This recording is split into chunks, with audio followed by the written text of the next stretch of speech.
Well, now, ladies and gentlemen, before we wrap up this session, we would like to express our gratitude. Ambassador retired Amrit Lugun will be giving the vote of thanks. So, ladies and gentlemen, with a huge round of applause, let's welcome Ambassador retired Amrit Lugun. Good morning, namaskar, salam alaikum.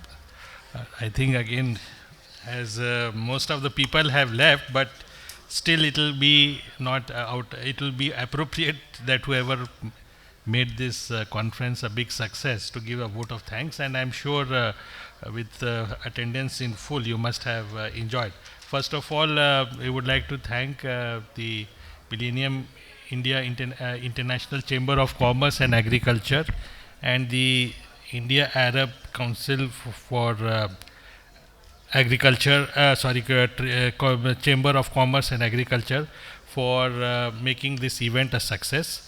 I would like to thank the President of the Millennium MIICCIA, Mr. Anil Trigunath, for his opening remarks and the importance he laid on the importance of the civilizational links, both in terms of land and people to people we have had.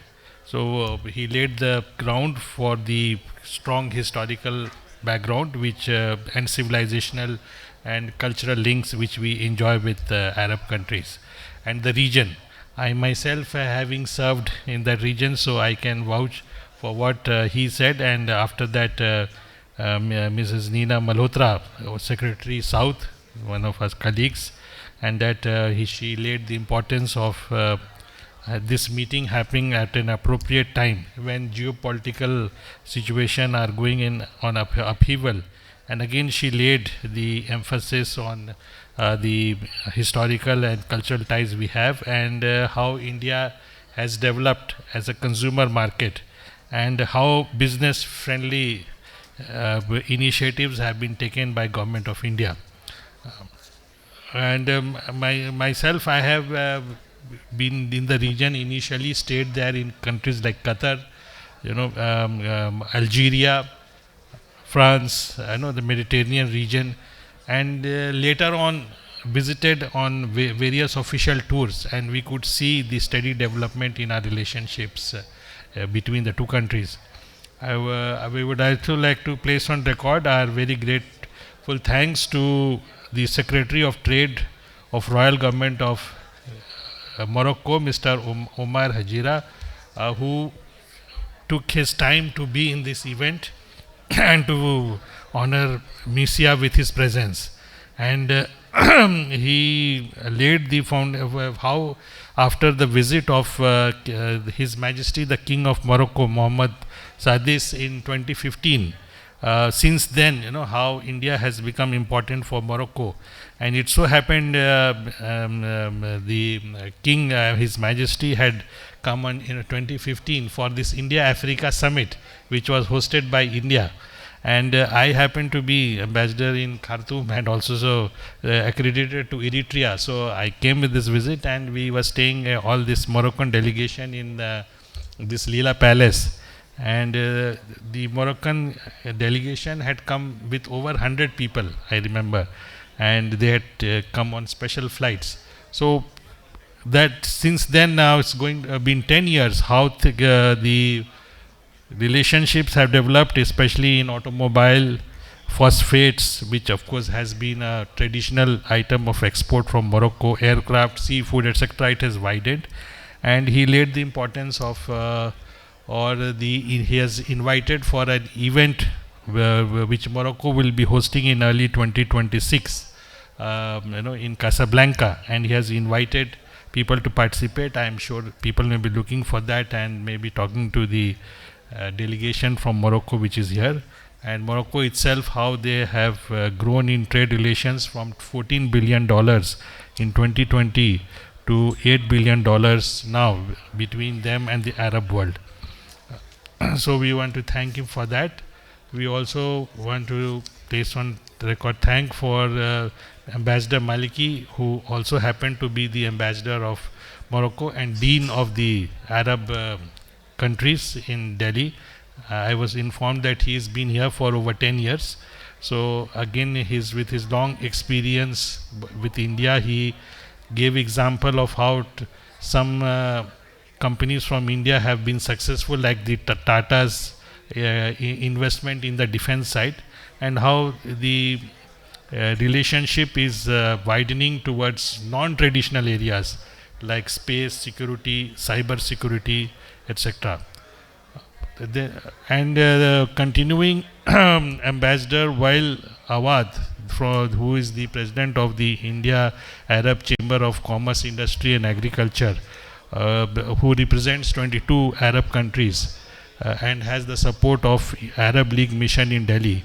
And his commitment towards developing trade between India and the Arab countries, and his support he laid emphasis on, and how trade has crossed 300 to 350 billion dollars bilaterally.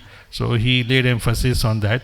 So we want to thank him. And then the ambassador of Djibouti, again, Djibouti, I happened to stay for about some time, due to a special mission there, and how he emphasized on the importance of Djibouti at being at a very important crossroad at Bab el Mandab. People were discussing about Houthi attacks there, the disturbing the sea transportation, and how Djibouti has become the largest free trade zone in Africa, and his facilitating through Djibouti the window to the Commerce region, which is basically community of Middle East and West Asia region, West Africa region, how Djibouti can facilitate that. He laid emphasis on that. So we want to thank him, and also the ambassador of Egypt with his beautiful presentation of the film, how he demonstrated the development of Egypt, especially after President Sisi has taken over, and how it is again taking advantage of its location, which also happened to be with the ambassador of Jordan, his strategic location, accessibility, and his free trade agreements with NAFTA, USA, Arab world, Europe, etc. And how Jordan has opened its economy, how in 2023 they have introduced new investment law, which is open to investments and trade with other countries, and how a single window system has been developed there. So these are encouraging words, and how he gave the example of an Indian entrepreneur, Mr. Sana Suman, who is taking advantage of the location of Jordan to develop his trade, especially in the area of textile.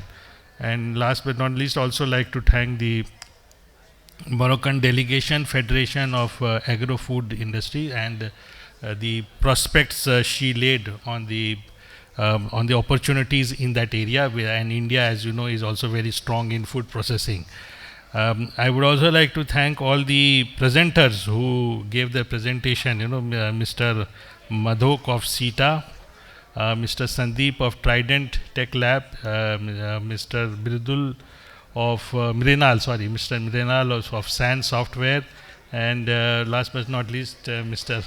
Mahmood Akhtar, whom also I know personally from Superb Travel on the various opportunities in travel and tourism. He has not only for India, they are handling very well, but also they're taking care of travel abroad, especially for Hajj and Umrah. So we would like to thank, and also the participants who have taken the time out to be present here and gracing this occasion. And I hope you are looking forward to having a meaningful interactions with developing your trade and other relationships, commercial relations. Thank you very much.